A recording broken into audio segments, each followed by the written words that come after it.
अच्छा रोय, ये बताएं कि हम पहले भी अपने नाजरीन को समझा के थक गए हैं, नाजरीन तो शायद समझ गए हैं, हमें खुद अभी तक समझ नहीं आया कि साइकोलॉजिस्ट और साइकेट्रिस्ट में बुनियादी तौर पे फ़र्क क्या होता है?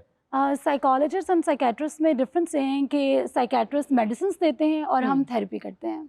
So it's the major difference. यानी आप को अद्वियात प्रिस्क्राइब करना ममनू है? जी, हमें ममनू, दवाई नहीं दे सकते? दवाई नहीं दे सकते। दोनों की फीस में फर्क होता है कि एक ही होती है? दोनों की फीस में भी थोड़ा सा फर्क होता है। थोड़ा सा फर्क होता है, फीस तो पता लगेगा ना सानू केड़ा वधिया केड़ा।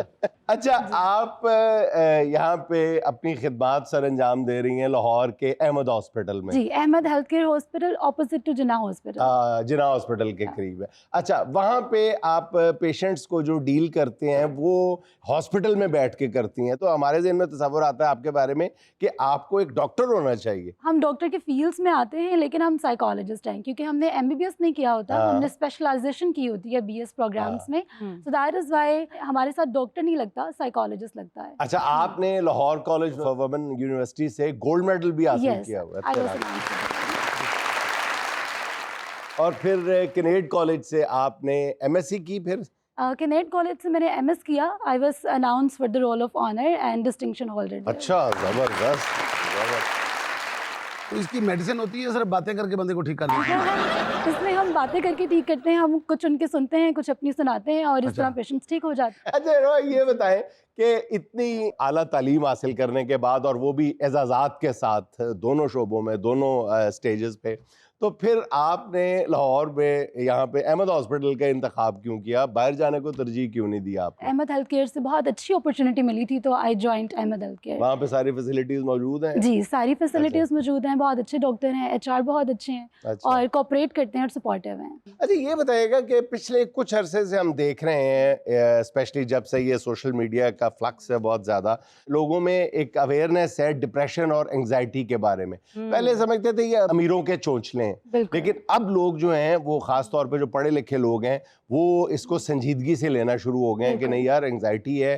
तो कुछ इंसिडेंट्स भी ऐसे हुए मीडिया में आए कि वो एंग्जाइटी के नतीजे में बहुत हौलनाक सूरत इख्तियार कर गए। एक तो मुझे ये बताइएगा कि मैंने कहीं पढ़ा था कि डिप्रेशन जो है वो ख़वातीन में ज़्यादा है। बिजली का बिल देना होता है मर्द ने, बच्चों की फीस देनी होती है मर्द ने, दुनिया जहान के मसाइब का सामना करना होता है मर्द ने, तो औरतों को ज़्यादा डिप्रेशन है। औरतों ने देख कहना होंदा नहीं कि ਇਹਦੇ को मैं पैसे कढवाने किस तरह ने, यही सबसे बड़ा डिप्रेशन होता है। तो फिर ख़वातीन में डिप्रेशन क्यों ज़्यादा है? हालांकि औरतें दुआ भी ये मांगती है कि अल्लाह मेरे बंदे ने तू दे, को हम आपे ले लेंगे। देखिए, औरतों में डिप्रेशन इसलिए ज़्यादा होता है क्योंकि औरतें कुछ ज़्यादा हसास होती हैं, वो जज्बाती होती हैं, ठीक है। सो जब वो हर चीज़ को दिल पे ले लेती हैं, ज़्यादा सोचती हैं, तो उस वजह से वो थोड़ी देर के लिए या फिर लंबे अरसे के लिए ज़हनी दबाव का शिकार हो जाती हैं, ठीक है। तो मर्द बेचारे का कसूर सिर्फ इतना ही है कि वो रो नहीं सकता, बल्कि औरत उसको रोने भी नहीं देती, मारती भी और रोने भी नहीं देती। तो मर्द अपने जज्बात का इजहार उस तरह से नहीं कर पाते जिस तरह से औरतें कर पाती हैं। तो मेरे ख्याल से करने नहीं देती उसको बेचारे को, तो बेचारा कल्ला चुप बैठा हुए की सोचन डे हो। बंदा बोल रहा होवे बड़े चाह चढ़े ने ਤੁਹਾਨੂੰ, बंदा घर बैठा होवे ਤੁਸੀਂ बाहर नहीं जाना, बंदा बाहर जावे ਤੁਸੀਂ घर नहीं आना, बंदा टीवी ला ले केड़ी मां ने आना ਇਹਦੇ ਚ। हां, आज बड़े हाथ से निकल रहे हैं, कितनों के आए हो? अच्छा रोय, ये बताइएगा कि पाकिस्तान में जो साइकोलॉजिकल ट्रीटमेंट दी जाती है पेशेंट्स को, वो अगर पूरी ईमानदारी से बताइएगा, वो दुनिया के जो तरक्की याफ्ता ममालिक हैं उनसे कंपेरेबल है, मुवाजना किया जा सकता है? हम टक्कर देते हैं उनको?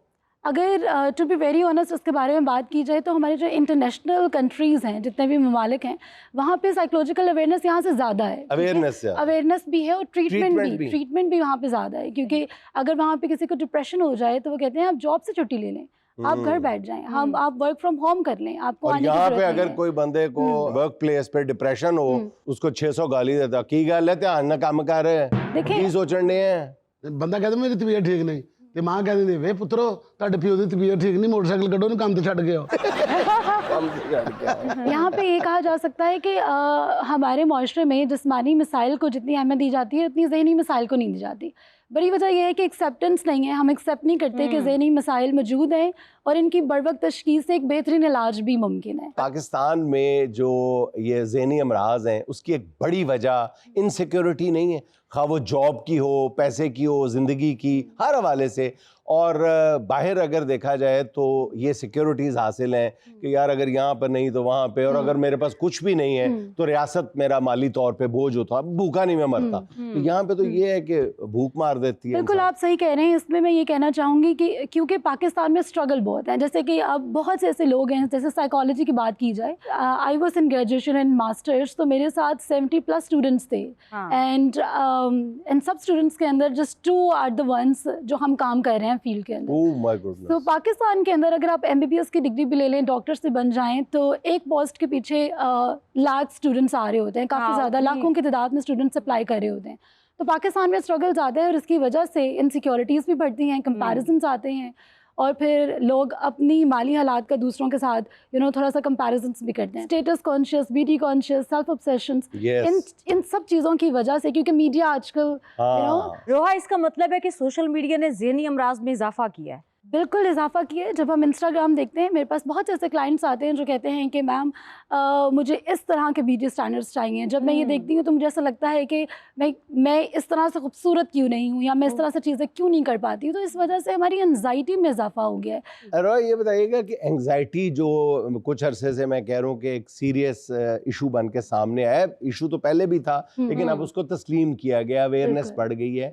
इसकी वजह क्या है कि ये एक फिजिकल फिनोमेना भी है, सिर्फ मेंटल फिनोमेना नहीं है, इंसान की हेल्थ को भी ये खा जाता है। जिसको जहन नहीं जानता ना, उसको आंखें कभी भी नहीं देख सकती।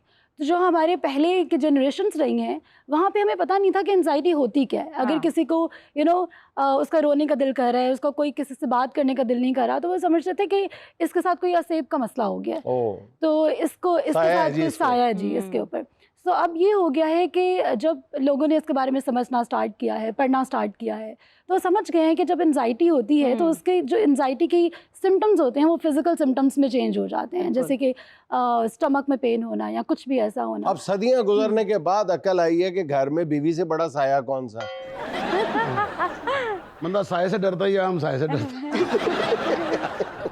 और बीवी भी कहती है कि घर में शौहर से बड़ा साया कौन सा है। अच्छा रोहा, मुझे ये बताओ कि ये जो एंजाइटी और डिप्रेशन है, क्या ये अल्टीमेटली आपको ड्रग्स की तरफ लेके जाता है? जो डिप्रेशन का क्लाइंट है वो तो पहले ही बहुत ज़्यादा डिप्रेस्ड है, वो तो ये सोचेगा ही नहीं कि मैंने ड्रग्स को यूज़ करना है। अच्छा। और जो एंजाइटी का पेशेंट है, क्योंकि ये बेचैनी और इज़्तिराब की कैफियत है, और इसमें हो सकता है कि वो रिलैक्सेशन के लिए स्मोकिंग कर लें, ठीक है, जिससे उनको लगे कि मेरे सिम्टम्स जो हैं वो थोड़े से कंट्रोल हो सकते हैं, so they can go for the drugs, ठीक है। लेकिन डिप्रेशन और एंजाइटी एक मेन वो लीड नहीं है जो कि हमें ड्रग्स की तरफ लेके जाए। अच्छा, जहाँ पे आप काम करती हैं बेसिकली अहमद हॉस्पिटल में, यहाँ पे रीहैब सेंटर की फैसिलिटी तो नहीं होगी, नहीं है। लेकिन गाइड करते हैं वो वहाँ पे? बिल्कुल। अहमद हेल्थ केयर हॉस्पिटल ने अपना एक पूरा प्लेटफॉर्म बनाया साइकोलॉजी पे, और हम इसके लिए इंटर्नशिप प्रोग्राम भी स्टार्ट करने जा रहे हैं। अच्छा। जिसमें हम स्टूडेंट्स को ये बताएंगे कि डिग्री लेने के बाद प्रैक्टिकल स्किल सीखना कितना ज़रूरी है, ठीक है। एक डिप्रेशन के मरीज़ को समझना और फिर उसकी शनाख्त करना, फिर उसको मुकम्मल सपोर्ट प्रोवाइड करना इज़ वेरी इंपॉर्टेंट। तो ये सारी facilities Ahmed health care hospital में दी जा रही हैं। अच्छा रोहा, अगर हमारे घर में फैमिली मेम्बर्स में कोई एंजाइटी या डिप्रेशन का मरीज़ है, उसका रवैया गैर मामूली है, पहले तो ये बताएं कि हमें पता कैसे चलेगा कि इसको एंजाइटी है या डिप्रेशन है? अगर ये चीज़ें हैं तो हमें उसके साथ क्या बिहेवियर रखना पड़ेगा? वैसे तो आप ही डील करेंगे, लेकिन हमें क्या बिहेवियर करना पड़ेगा? हमें पता कैसे चलेगा डिप्रेशन है या एंजाइटी है? तो एंजाइटी और डिप्रेशन का एक मेजर डिफरेंस ये है कि डिप्रेशन के मरीज जरा चुप हो जाते हैं, ठीक है, वो थोड़ा सा अपने आप को कंट्रोल एक आइसोलेशन में ले जाते हैं। और एंजाइटी के मरीज हर वक्त एंजाइटी में, ऐसा ना हो जाए, मैं वैसा ना कर लूँ। सो पहले तो ये डिफरेंस आप देख सकते हैं अपने फैमिली में। यानी डिप्रेशन का मरीज जो है वो खामोश हो जाता है और एंजाइटी का बोलना शुरू कर देता है। बिल्कुल। और वो एंशियस, वो नेगेटिव थॉट्स में ज़्यादा बात करना स्टार्ट कर देते हैं। और अब फैमिली मेम्बर्स इसको किस तरह से डील करें, सबसे पहले तो समझ के उनको डॉक्टर के पास लेके जाएं और ख़ुद से जो ट्रीटमेंट करें उनके साथ पेशेंस रखें। उनको बार बार ये ना कहें कि हमारे साथ क्या मसला है, हमें भी ये होता रहे, हम तो सही रहे हैं और समथिंग। उनको इस तरह से ट्रीट ना किया जाए, उनको प्यार से मोहब्बत से समझा जाए कि उनके कौन से ऐसे जज्बात हर्ट हो गए हैं। लेकिन घर वालों को तो अमूमन ये पता ही नहीं चलता कि इसको प्रॉब्लम क्या चल रही है। बिल्कुल ऐसा ही है, चीज को चेक ही नहीं करते। बिल्कुल चेक नहीं करते। इसीलिए तो आपको ये बताया जा रहा है कि जब डिप्रेशन के जो मरीज होते हैं वो पहले न्यूरोलॉजिस्ट के पास चले जाते हैं। जो एंजाइटी के मरीज होते हैं वो पहले स्टमक के डॉक्टर के पास चले जाते हैं। उनको नहीं पता कि एक स्पेसिफिक डॉक्टर, साइकियाट्रिस्ट, साइकोलॉजिस्ट के लिए मौजूद है। वो कभी नहीं बताता कि बेटा तुम्हारा स्टमक बिल्कुल ठीक है, तुम्हें कोई साइकोलॉजिकल प्रॉब्लम है। वो कहता नहीं, लगे रहो। सर, ये जो हमारे सामने इतनी लाइक फाइक साइकोलॉजिस्ट बैठी हैं, आपको पता है कि किसी भी बच्चे को इतना लाइक फाइक बनाने में उनके वालिदैन का बड़ा अहम किरदार होता है, और हमारी खुशकिस्मती ये है कि आज इनकी वालदा साहिबा भी तशरीफ रखती हैं। तो इनसे थोड़ी सी बात करते हैं। अच्छा, आपको अंदाजा था जी जब ये तरक्की की मंजिलें और मंजिलें पे मंजिलें मार रही थी रोहा, और आपको अंदाजा था कि ये इतनी बड़ी बड़ी अचीवमेंट्स जो है ये कर लेगी सारी? हाँ जी, ये शुरू से ही ना बचपन से इसको बहुत शौक था पढ़ने का। अच्छा। बचपन में जो बच्चे होते हैं खिलौनों से खेलते हैं, ये नहीं खेलती थी। अच्छा। इसको डॉक्टर का खेल खेलना बहुत पसंद था, टीचर बनती थी, और वैसे मेरा खुद का भी ख्वाब था कि ये डॉक्टर बने। तो अब ये साइकोलॉजिस्ट बन गई हैं, तो बात पे हर एक कोई घर में तो कहना नहीं शुरू कर देती इसको डिप्रेशन है, नहीं। तुम्हें नहीं पता, तुम्हें एंजाइटी है, ऐसे तो नहीं कहना शुरू कर देती? नहीं, ऐसे नहीं करती। अच्छा। बहुत अच्छी, बहुत स्वीट है, बहुत एहसासमंद है, और हर बात मेरी मानती है। अच्छा। माशाल्लाह, आपको इसलिए अच्छी लगती है कि आपकी हर बात मानती है। बेटियां होती अच्छी हैं। हाँ जी। सुहाना का सवाल बेहमान से, इसमें हम आपको 4 ऑप्शंस देंगे, एक आपको सिलेक्ट करनी होगी। सवाल ये है, अगर कोई मरीज जिद करे कि मुझे अपनी साबका गर्लफ्रेंड को भूलना है इसलिए मेरा रिश्ता कराएं, आप क्या करेंगी? ऑप्शन नंबर 1, ये कहेंगी तुम यहाँ बैठकर देसां दा राजा गाओ, मैं इंतजाम करके आती हूँ।